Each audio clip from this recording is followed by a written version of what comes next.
ICU. Hi, I'm Eddie Robinson, and in this episode, white Americans fighting for racial equality. During the civil rights movement, not only were blacks working for equal protection under the law, but also white Americans were risking their lives in the name of social justice. Some were even killed and murdered for participating in marches and protests aimed at ending segregation and racial discrimination. We knew somebody was going to die, and it was just the luck of the draw. But for those of us who lived, we got to do a little bit more. Join us for a special edition of ICU as we speak candidly with the first white member of the historically black Delta Sigma Theta Sorority Incorporated, Joan Mulholland. Her son, who's an acclaimed film director, Loki Mulholland, and the father of ICU's technical director, human rights activist, Mac Holzlander. Oh yeah, I feel you. We hear you. I see you.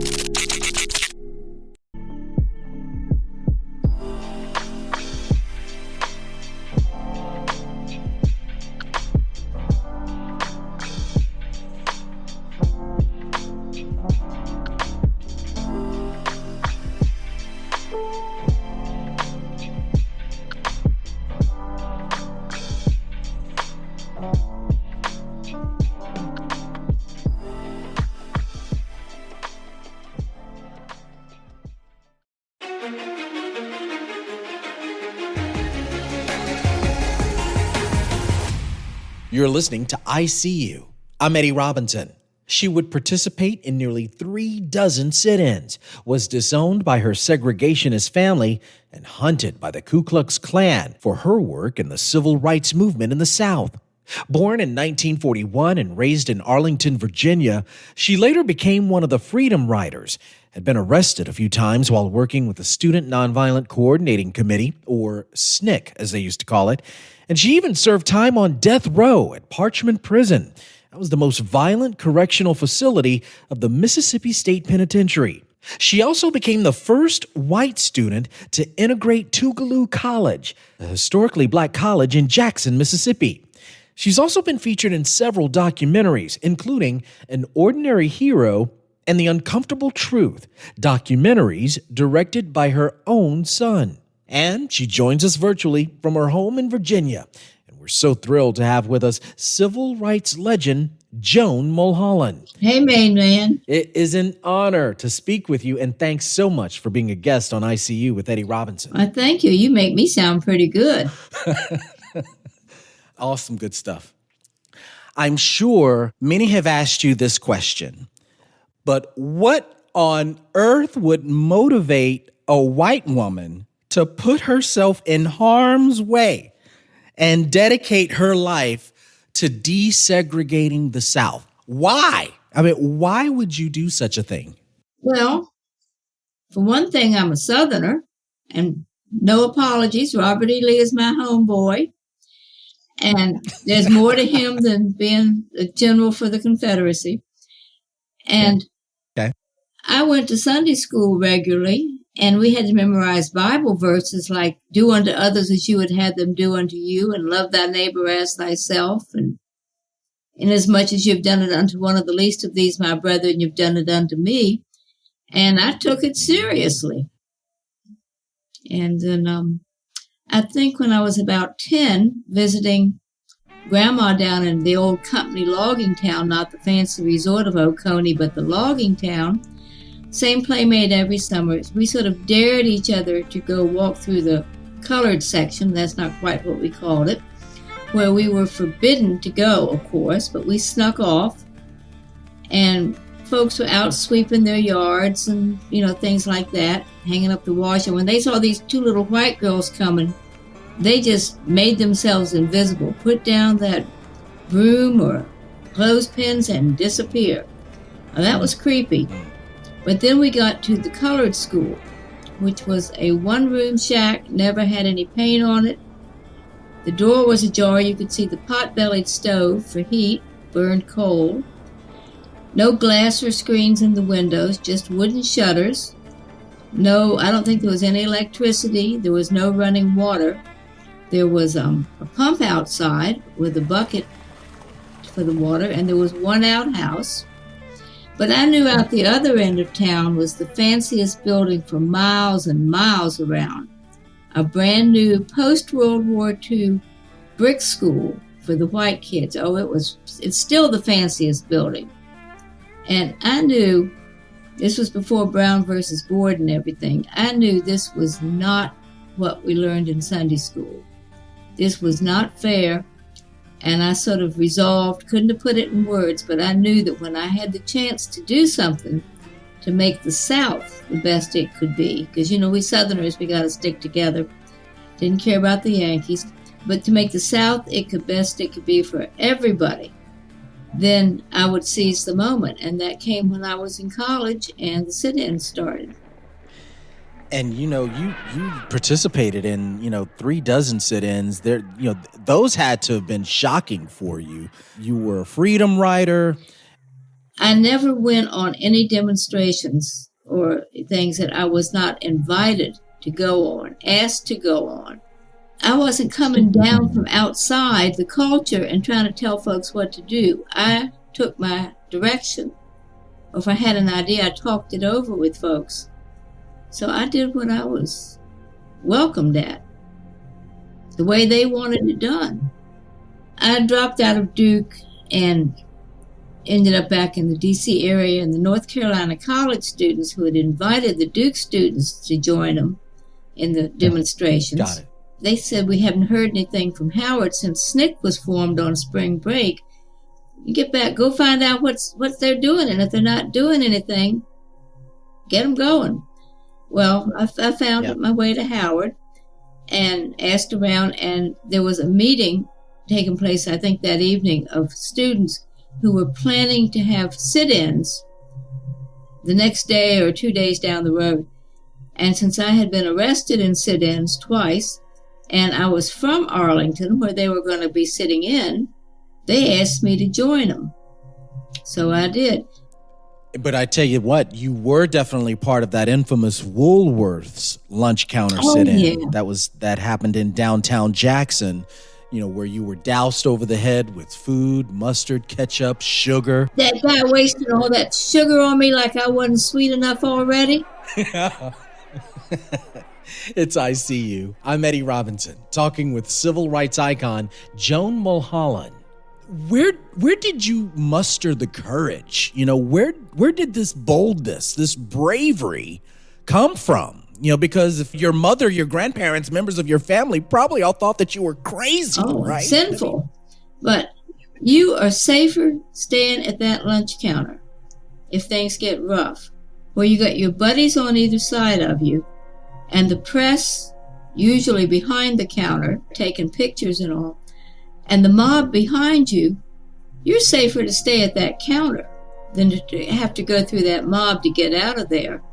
Beyond that, it was like an out-of-body experience after a while, that the real you, the essence, the important part had left the body, and it was just this stuff sitting at the lunch counter. You're going to die for something, sometime. And it can be for something you believe in, for a cause, or it can be trying to cross the street at rush hour. Wow. And you were willing to die. I mean, somebody was going to die. I knew people that died. Well, take us back to an incident, ma'am, where you honestly felt that your life was really in danger, that you knew for a fact that you would be killed. Perhaps it was, one of the sit-ins. Perhaps it was a moment where you and 4 other activists were stopped by the Klan. Yeah. When we got stopped, we knew we were going to get killed, and we knew we were going to die. Out in that no man's land between the old road and the interstate, and we were all calm. We all talked about it later. We had made our peace. We knew we were going to die, and that was it. And the only thing that got us out of there was the leader of the opposition party in the Indian Parliament had been arrested that week and jailed for going to a restaurant dressed in traditional clothing in solidarity with the blacks in Mississippi. And the Indian embassy in Washington, D.C. just they went off and contacted the State Department that passed the word down to the powers that be in Mississippi that you leave the Indians alone. So even though Hamid was actually from Pakistan, we started saying, don't hit him. He's an Indian. He's an Indian.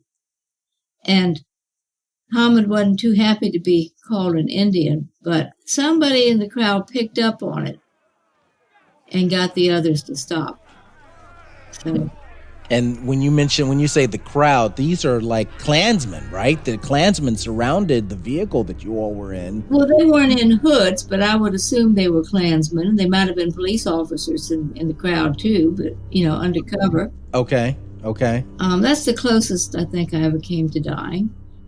And it's interesting because, even that moment that you all escaped Canton, Mississippi, from what I read, there was an informant within the Klan that later confirmed that you all were supposed to have been killed, but you guys escaped and they didn't kill anyone. But because they weren't successful, Klansmen later killed 3 other civil rights workers, Michael Schwerner, James Chaney, and Andrew Goodman. And Chaney and Schwerner knew all of us who were in the car. I'm the person who gave Schwerner and his wife the orientation when they first got to Mississippi out of Tougaloo about what, as a white person working in civil rights, you got to know this, this, and this. Wow. So people have asked me, do you feel guilty that they died and you didn't? And no, we knew somebody was going to die, and it was just the luck of the draw. But for those of us who lived, we got to do a little bit more. So I'm talking to you. And when I had been arrested and went to step out of the paddy wagon, and this would not have happened if I were black, but the white police officer reached out to take my arm and help me down and said, we don't want the thing to happen to you, chillin'. And number one, I could understand him. And that right there gave me faith, confidence. I knew that in the end, things were going to work out. You would think that with this strong sense of Christianity and religious foundation, more whites, would see how wrong this treatment of blacks really was, right? I mean, what was it that you believe was different within you that whites, even today, don't or won't act upon an effort to speak up or do something about social injustice? I mean, it almost seems like their silence emboldens politicians, white politicians, to continue their quest in doing whatever's necessary to limit opportunities for black people, whether it's voting rights, real estate deals, economic prosperity. Those in power will surely see to it that blacks come out at the bottom. But the people, those who attend church regularly, some even serve and volunteer through church functions, remain silent. Why won't many of these people stand up and speak up, or at least do or say something about any of this? Well, I think they are concerned about, upsetting their neighbors or being excluded from things or hurting their job possibilities and, the effect it will have on them, negative effect later on them personally. And also they were brought up that way. They're just a product of their environment. Their society has been that way. And most of us will just accept society as we find it. We don't question it. And then I think sometimes the things that we have now are not as straightforward in some ways. It doesn't say things will be segregated. The blacks and whites cannot do these things together. It's more subtle. It's snuck in there. Oh, you eliminated a bunch of places to register to vote. You cut the hours back. You can't vote absentee, da-da-da-da. It's not racist on the face of it, but the effect of it is racist. And I don't think people look at it hard enough, or they say, oh, well, they didn't really mean it that way. And many times there's this element of, you know what, let's move on. It happened in the past. Let's bury it. Let's just move forward. There also exists an anger, right? A notion drawn to this taking back America. What do you think that means when you hear those remarks and comments? What goes through your mind? What goes through my mind is turn off the television. But take it back to where? Are we going to pull all these Europeans out and give it back to the Indians? Okay. How far back are we going to take it, And people of African ancestry, too. They are not the original folks here. So you go back to Africa and I'll go back to Europe and take back America. Just a way of saying, hey, I'm not getting my fair share.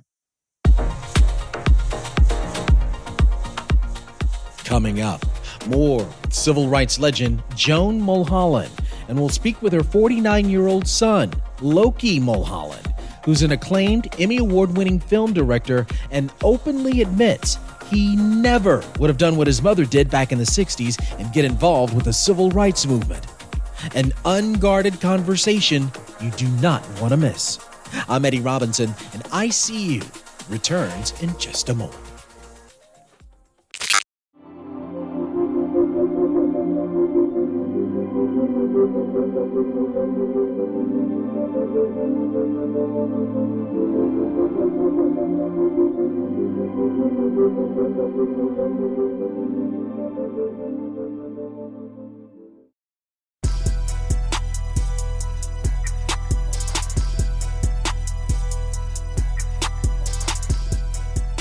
It's I See You. I'm Eddie Robinson, and we're speaking with 80-year-old Joan Mulholland, a civil rights activist who became the first white student to integrate Tougaloo College. And it was there where she'd meet legends like Medgar Evers, Dr. Martin Luther King Jr., and author Anne Moody.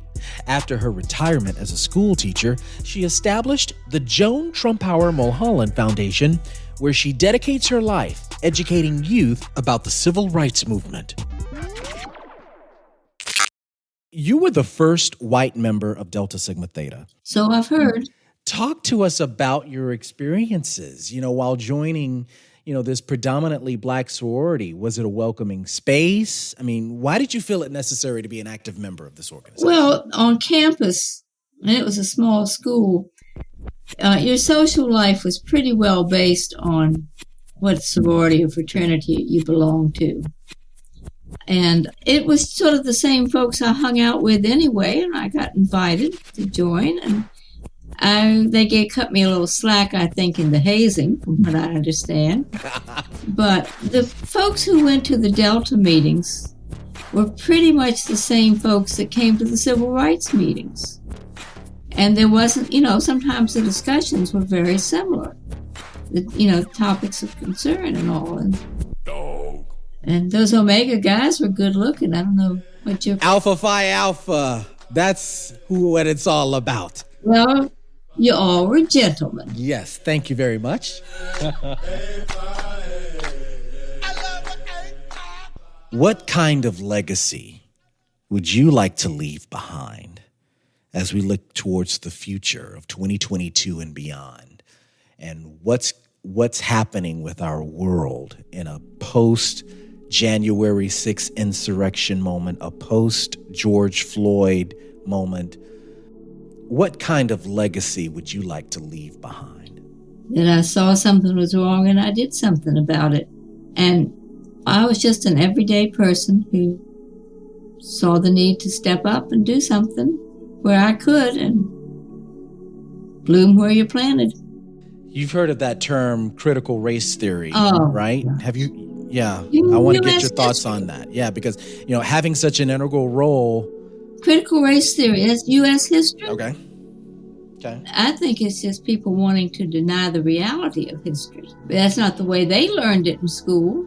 So obviously it's got to be wrong because it wasn't in their textbook. Right. And, you had such an integral role in the civil rights movement, and it must have helped you relate to diverse students, when you found yourself in the classroom teaching.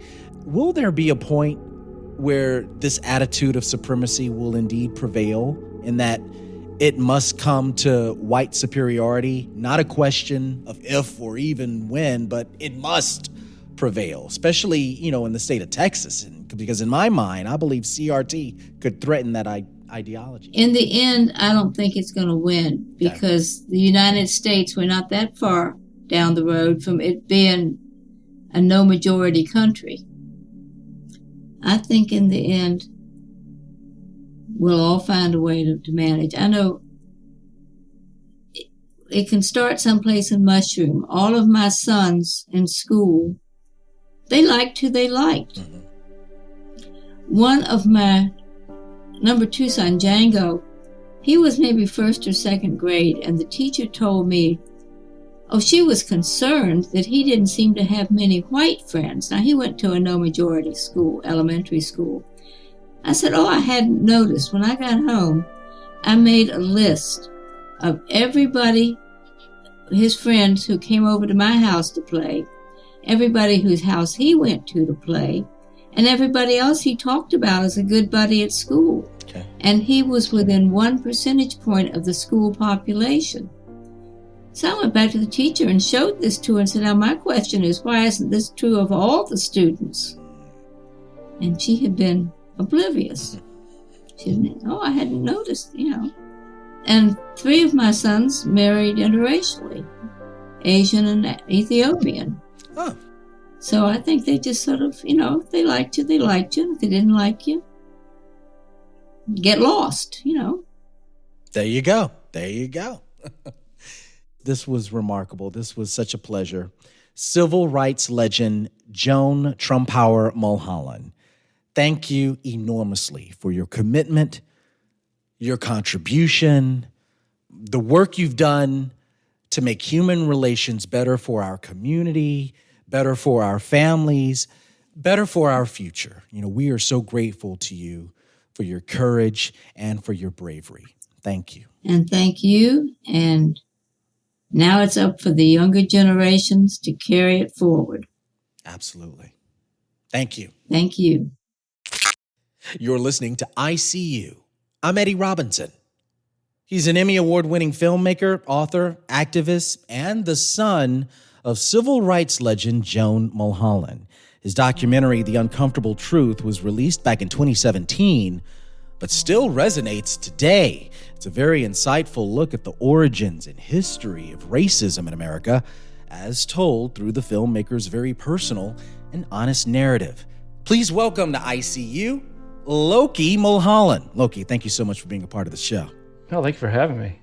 At the beginning of The Uncomfortable Truth, you say that you're not sure that you do what your mother had done. You wouldn't have joined the Freedom Rides, sitting at lunch counters, but you're thankful that she did. Yeah. And that's a very honest remark to make. Expand, after seeing what your mother did, why you felt that way, that you would not have participated in any of these activities and protests, putting yourself in harm's way as your mother did. So there was this article that was written years ago about my mom's mugshot in the Atlantic magazine, I think it's called, that Ta-Nehisi Coates. And in the Atlantic, he did a post about my mom's mugshot. This is very early on, years ago. And someone had made some comment, or he was writing this article about this, and the net effect was people were like, well, I would have done that. I would have sat right there. And he's like, man, sit your butt down. There's no way you would have done it. You like to say you would, right? And it made me really think about myself. Would I have done that? Now, I would like to think that I would have. I think we all would. There's plenty of people I get all the time. It's like, yeah, I would have been right there with her. It's like, what are you doing today, right? But I came to learn, actually, a couple of years back, my mother was receiving an award at the International Civil Rights Museum in Greensboro, North Carolina. And one of the sons of the Greensboro Four came up to me, and we started talking a little bit. And he said, people ask me all the time, would you have sat at the lunch counter? And I said, oh my gosh, you get that too? He goes, yeah. He says, what do you tell them? And I said, well, my default answer is I don't have to because my mother already did. He's like, oh, I'm going to use that. I said, but let me qualify this for a moment. It's something that my mom said is that I can't do everything, but I can do something because doing nothing's not an option. And so I have to do that something. Now, I don't beat myself up for not being in the streets, if you will. sitting at the lunch counters, whatever else, equivalent today. I'm taking the gifts that I've been given to do what I can do to help move that message forward. And that's with the films, that's with my foundation, that's with speaking and diversity and inclusion training and so forth. So we all have our way of doing something. But that was a special kind of crazy. I mean, these were revolutionaries. I mean, my hat's off to Hank Thomas and John Lewis and my mom and Joanne Bland and the like. I mean, how do you go through something like that, knowing what the end result could be, and keep going back? How strong is the courage of your convictions, to use LeVon Brown's words? Yeah. How strong are they? Do you truly believe in what you believe? Are you willing to do that? And my mom had said in An Ordinary Hero, well, what could I turn back to? Yeah. Once you had crossed that Rubicon, there's nothing you could turn back to. So you could only move forward. And that journey was to this 1964 Civil Rights Act and 65 Voting Rights Act. But the work's not done. I was at a conference and this lady came up to me and thanked me for my mom, right? I'm like, well, she gave birth to me, that's what goes through my mind, but I know what she's getting at. So I'm like, oh, well, thank you so much. And then she started to tell me a story, and she's my age. And she says, when I was growing up, I was the only black kid in my class. And when we talked about slavery, everyone looked at me. And that's all I saw myself as, and my people as slaves. And I'm going in my mind going, well, surely she went home and her parents talked to her, and they sat around the table and had conversations about Harriet Tubman and Frederick Douglass and the like. Because, in my white mind, that's what black people do, right? Which is absurd because white people don't sit around the table talking about our great Irish ancestors. We just don't do that. So why would black people do that? That's just not, it's just naive. But also at the same time, this is her parents. Why would she listen to her parents? And no, even if she wanted to listen to them and believe that, the influence of this is a textbook, this is my teacher, these are voices of authority, and as a young and impressionable kid are definitely going to override anything your parents have to say. And so for her, it took a long time to deprogram herself. And as I'm thinking about this, listening to her, I'm going, oh my gosh, if that's how she saw herself, imagine how her white peers saw her. In the film, The Uncomfortable Truth, I want you to also listen to this clip from the film, Loki. It's you talking to a diverse group of individuals. In my mind, I think what you say here really sums up the entire documentary and its message in 40 seconds. This is not about whites being smarter or blacks being lazier or whatever sort of, off-base racial assumption one wants to make. It's about a foundation of racism to maintain the status quo. It's about a starting line set so far back by the policies of white supremacy that you can't even see it.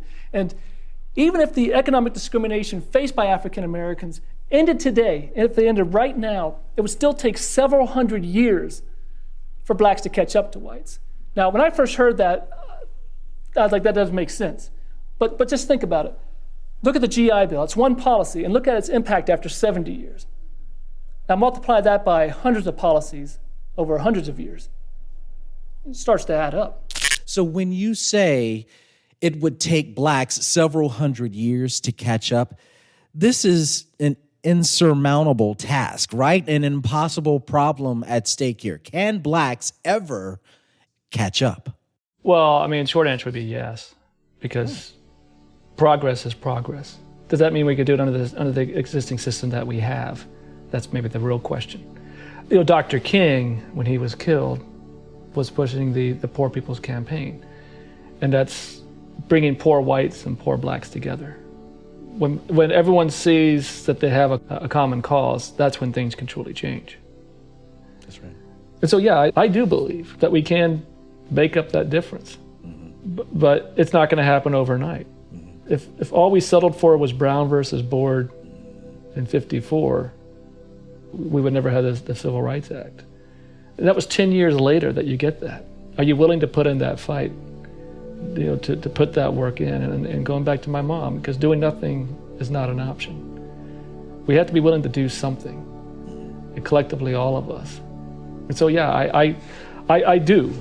I have a lot of faith in the ideals of what we preach. and the system that we have, that I do feel that it's resilient enough to allow us to do these things, because we've seen that happen. We've seen the progress from African Americans making no money for their work to making money. So yeah, and the laws that are there to create a greater equality at the same time. Yeah. But there's still work to be done. It's ICU. I'm Eddie Robinson, and we're speaking with Emmy Award-winning filmmaker, author, activist Loki Mulholland. His mother is civil rights legend Joan Mulholland. His documentary, The Uncomfortable Truth, is available to watch at this time on Prime Video. It was released almost 5 years ago, but it still resonates today. And I was curious, Loki, tell us about any recent feedback or fresh reaction from this film. All in all, what's really fascinating to me, and the continued response that we get, and I do get messages probably easily once a week from somebody somewhere who's seen the film, who was brave enough to reach out and felt so compelled to reach out. They say, the majority is they had no idea about this history and they felt lied to. Like, why were we not told this? And what surprises a lot of people as well is, I was like, look, a lot of black people don't know this history either, because we all live in America.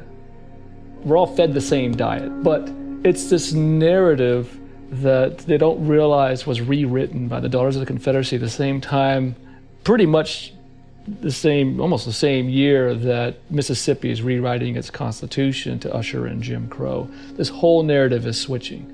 And they go along with it. And teachers, particularly in the formative years of elementary school, and I'm not faulting teachers, but elementary school teachers are trained to teach, not what to teach. So they pull out the standards, they get their textbooks, and there they go. And then they base everything on what they've already learned. And it's far and few of the teachers that have that opportunity to really go beyond that because of everything else they have to work with. Yeah.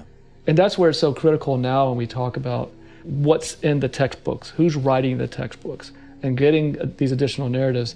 And something's going on, that there's an impact being made, because now you get this nonsense about anti-CRT, and it's like, it's not being taught, for goodness sakes. There's no CRT being taught in elementary school. This would be the equivalent of us teaching a first grader, instead of teaching them about, that's the sun and that's the moon, you're teaching them about quantum physics and, the speed of light. It's like, it's nonsense. You would never do that. Yeah.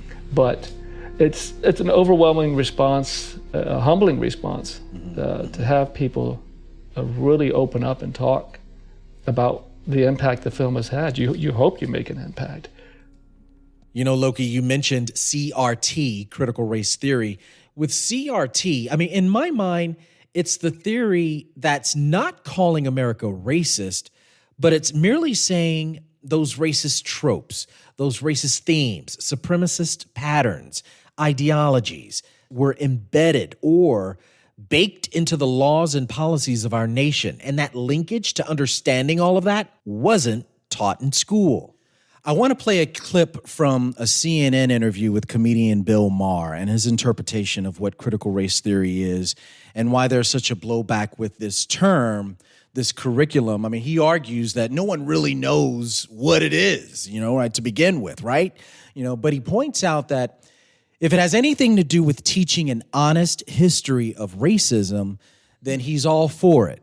But if there's another agenda to it, and how CRT is being taught in American schools, then he does have a concern about it. Here's what he said in that CNN interview. We learned about the Civil War. They mentioned racism. We understood slavery and Lincoln and blah, blah, blah. But they didn't really go into it any more than Gone with the Wind goes into it. It was there, but you didn't feel it viscerally. Now we're doing that, and I think that's a good thing. People should understand that.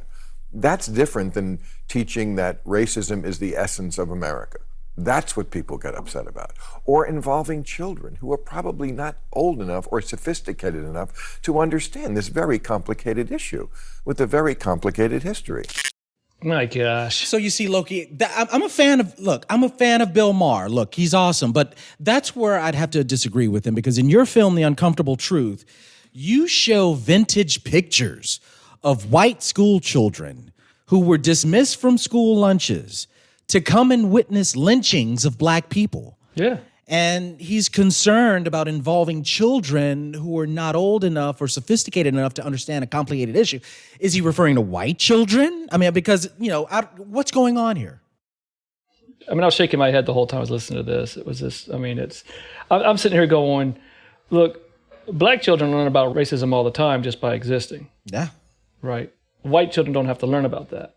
So, I mean, the whole idea that's like, well, America, is if a racist place. So, I mean, I have problems with that. Well, wait a second. I mean, America was founded by white people for white people. Now, when I speak with people, I'm like, look, none of that's your fault, white people. You didn't do this yourself personally. We're not saying that you had slaves or that you were part of Jim Crow. That's not what we're saying. Just fundamentally, you have to understand. Now, if the Constitution, which is the foundation of our country's principles, right? I mean, that's our governing laws, had slavery, and slavery is racist, then guess what? The foundation of our country was based on racism. I recently had someone was like, well, yeah, but look, that was just the way things were. People were fine with slavery. And I'm like, really, how do you think the slaves felt? They're like, what? They never think of the other side. And so on top of that, then Bill Maher, he says, if there's an agenda, well, define agenda, right? And is it an agenda, and I put that in quotes, that doesn't, sync up with the way you feel the world should look? It's, yeah, we should talk about this. We are a nation founded on some pretty good ideals: life, liberty, and the pursuit of happiness. And we are progressing towards a more perfect union. We are trying to make those ideals a reality for everyone. And that's what the Civil Rights Movement was about. The Civil Rights Movement was the first true American revolution for all Americans. The first American Revolution was very specific for a very specific group of people. And it didn't include women, by the way, right? So we should talk about this because it shows how we have gotten better as a nation. We're not the only country in the world that's ever gone through these sort of issues in regards of hating other people and the power struggles and everything else. I don't think any nation gets off clean. Give me a break. We want to make America the best that it can be. And there's always stuff that needs to be worked on. And Lou Von Brown says this in The Uncomfortable Truth. Hey, look, I'm not one of those people who says nothing's gotten better, right? And my mom says it too. It's like, look, we don't have slavery anymore. We don't have Jim Crow. Oh, yeah, it's gotten better. But that just means that we can continue to dial it in. There you go. Loki Mulholland, Emmy Award-winning filmmaker, author, and activist. Thank you so much for being a part of ICU. Thank you. God bless. Coming up, a candid conversation with a family member of one of ICU's staff members. Todd Hulslander, who's our technical director, shared with us a surprising detail about his father. Stay tuned as we learn more about the life of human rights activist Mac Hulslander. Don't miss the conclusion to this provocative episode of ICU. I'm Eddie Robinson. We'll be right back.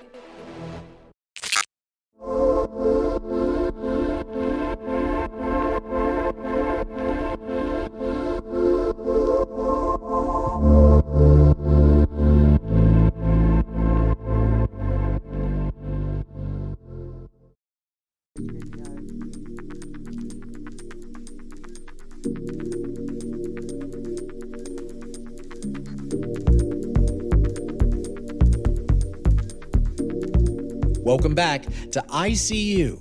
I'm Eddie Robinson. He's been instrumental as a human rights activist throughout his life, developing an interest in Black history, the civil rights movement, and race relations for decades.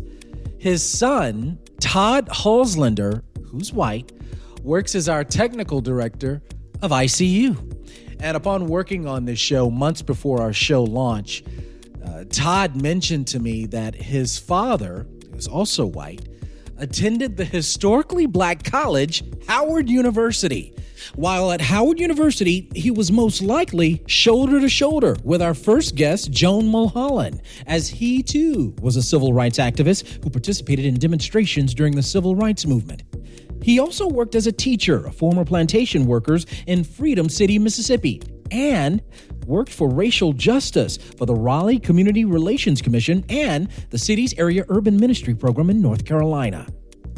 Immediately, I said, Todd, ask your dad to be a guest on our show. And so here we are. ICU welcomes Mac Hulslander to the show. Sir, thank you enormously for being a guest on ICU with Eddie Robinson. My pleasure.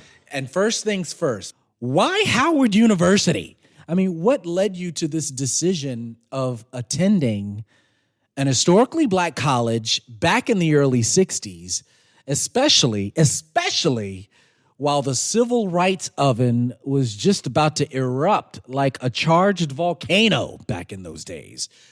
Well, I really attribute a lot of this to my sociology professor who, after a class one day, took me aside and he said, Mac, I'm working on setting up an exchange program with Howard University and Drew, and I think you might be interested in going to Howard on this program. And before I knew it, I was headed to Howard with 3 other classmates. Drew University is where? Where's that located?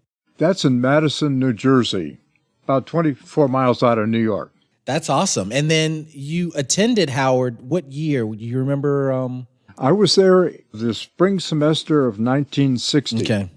What was always so amazing to me was that I was so readily accepted at Howard.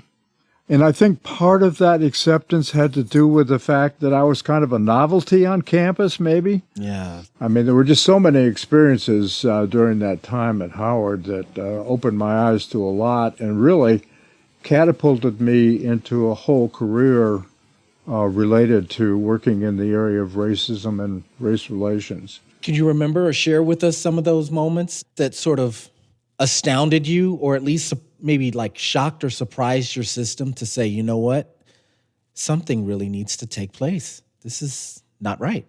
Well, the guy next door to me was from Monrovia, Liberia.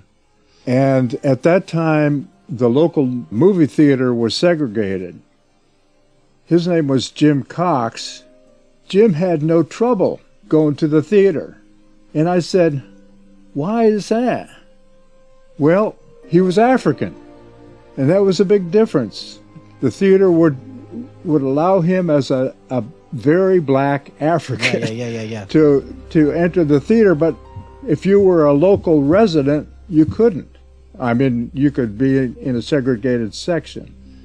And that was a real new learning experience for me, too, to realize black Africans were seen quite differently than black Americans and black citizens. So that was one of those early learnings, and one of the few experiences I've had in my life of kind of losing track of my racial identity, so to say, was I was dating a Trinidadian woman that I don't know how I ever got the nerve to ask her, but I saw her singing in the Howard choir, and I told my buddy, I'm going to date this woman. Uh-oh. And that's not like me. But I caught her going out after rehearsal, I think it was, and we started dating. And one time I was going to the women's dorm to pick her up, and when I entered the dorm, the whole lobby was just crammed full of guys there picking up her dates. And I thought, oh my gosh, Margaret's never going to see me in this crowd. So there was like a landing going up to the next floor. And I went up the steps and stood on the landing. Uh-oh. And of course, no sooner had I done that when I realized how stupid that was. She could have picked me out in that crowd so easily. But it was, for me, that was just a great experience because it was so refreshing to finally kind of lose that sense of otherness and be part of the student body, I guess you could say. Sounds like it. That's a huge transformation. I mean, I'm wondering about even now, fast forward to what's going on with this critical race theory component. Mm-hmm. I mean, here in Texas, lawmakers have already decided to not teach this academic concept of critical race theory in classrooms. There's even confusion as to what it really means. Or is there confusion really? Perhaps that in and of itself is working as a smokescreen, Right. to further cast doubt and uncertainty as to what CRT consists of. But as a result of you being a teacher and doing what you were doing out in Freedom City, and from what I gather, I think that area near Greenville is not too far from where Emmett Till was murdered. That's right. Back in the mid-50s. That's exactly right. But what have you come to know in and of itself of what critical race theory is? And if it's being avoided, is that something that should be of a concern? I think very much so. And you probably are familiar with the debacle we've had here at the University of North Carolina. Like in Texas, I guess, North Carolina is also passing laws so that some of this history cannot be taught, because it might make some white folks feel bad or feel guilty. And my hope is that it's by tackling the history and understanding it and understanding why it happened the way it did, that's my hope, that we're going to come out of this at some point better understanding the social dynamics without blaming anybody. What happened historically that wasn't part of that, but still in some ways profiting from it. Mm-hmm. But until we understand why things are so different for Black and particularly Latino people in this country, yes, until we understand and own that, I think we're still a long way off from getting to an equal and just relationship. Absolutely. And Eddie, there was a period back in the 70s where, I don't know if you ever heard of it, but it was called New White Consciousness. And basically, it was how to be an anti-racist racist. Oh. Because growing up in this country, it's very hard to avoid being caught up in racism. But there were ways to combat that, and a guy named Bob Terry wrote a book for whites only, expounding on this idea of new white consciousness as a kind of a way to get beyond that. Wow. And it was like critical race theory, but it was called new white consciousness at that time. You're listening to ICU. I'm Eddie Robinson with human rights activist Mac Holzlander.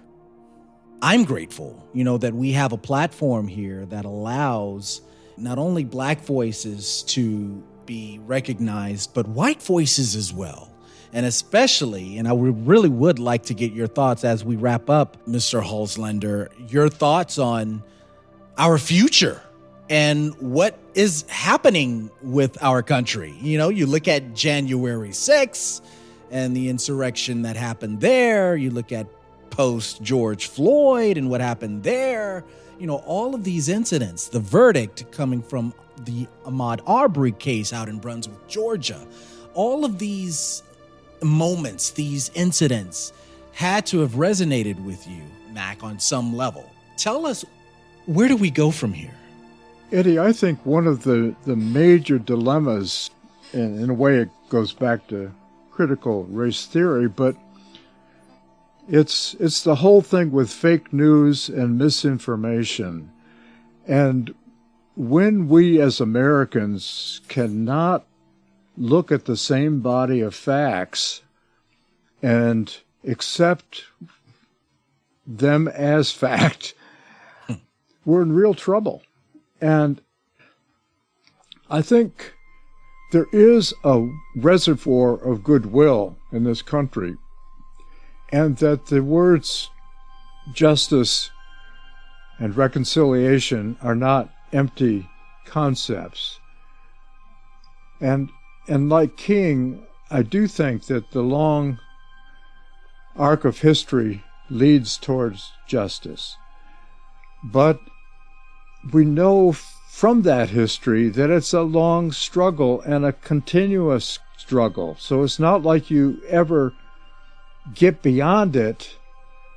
At the James Meredith March in Mississippi in about 64, I guess, when Stokely Carmichael raised his fist and talked about black power. At first, there was a lot of white resistance to that because there had been a number of whites involved in the civil rights movement, and they felt shunted aside. But the lesson that I get from Stokely is that historically there's been so much conversation about the Negro problem, the black problem, and so on, and to realize that it's not that, it's a white problem. You know, until we understand the genesis of the discrimination, of the injustices, and so on, and accept that and commit ourselves to do something about it, I think there was a way that it was an awakening, a consciousness-raising thing to realize that we as whites need to address our community and its past and its values and understandings of so much in relationship to what's happened with race in this country. And if we can do that, and if we can understand and accept our role in that and take responsibility where it's appropriate, that also would be a hopeful sign for me. Human rights activist Mac Halslander. Thank you so much for your contribution, sir, your commitment to race relations in our country, the work you've done for us all. Thank you so much. Thank you for the opportunity. You've been listening to ICU. Our team includes Technical Director Todd Halslander, Producer Laura Burks, Editors Mark DeClaudio and Matt Buura, and Sound Designer Dave McDermott. ICU is a production of Houston Public Media. Follow us on Facebook and Twitter, and for more updates and episodes, visit our website, iseeushow.org. I'm your host and executive producer, Eddie Robinson. I'm so grateful for our interim host, Melanie Price, who provided some outstanding episodes for us while I was on parental leave. And yeah, I'm a new dad with a handsome, healthy baby boy named Xavier with a Z. Thanks so much for listening. And remember, I feel you. We hear you. I see you.